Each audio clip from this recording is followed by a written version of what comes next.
با این اختلافی که داریم دیگه همه میدونن که ما قهرمانیم. 20مین قهرمانی لیورپولمون هم اومد. حالا چی میگی یونایتدی؟ پادشاه انگلیس کیه؟ هی سر الکس کجایی که ببینی چه بلایی سرمون اومده. بعد تو دیگه هیچی مثل قبل نشد، هیچی.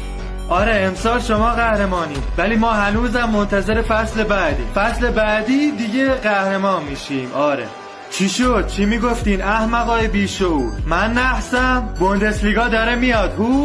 آره به احتمال زیاد امسال شما قهرمان میشین، ولی ببین ژابی آلونسو با اون اسکواد ضعیفی که داشت چیکار کرد. راستی دورتموند کجاست؟ اون پایماینا اصلا نمیبینمش. ای خدا ببین به کجا رسیدیم. اینا ما رو مسخره میکنن. حالا داریم براتون، صبر کن. آخ که قهرمانی با 4 تا و 5 تایی کردن تیما چقدر حال میده. مرسی فیلیک. اولا که جوجه رو آخر پاییز میشمارن. دوما همه تیما میجنگن اما نهایت رئال قهرمان میشه. حالا معلوم میشه. بله که معلوم میشه. دوستر باورم نمیشه. یعنی میشه همون بچه‌ای که تو کوچه های بوشهر بازی میکرد بیاد و قهرمان ایتالیا بشه؟ آره شاید، ولی مثل سایه دنبالتونی. پا به پاتون داری میان. حواستون باشه. فقط میگم کاشکی آخر این سوز بهاری باشه دایی. بابا بس دیگه، چقدر قهرمانی؟ خسته شدیم. هی هر سال قهرمان. بابا دیگه قهرمان نشین که پوکیدیم.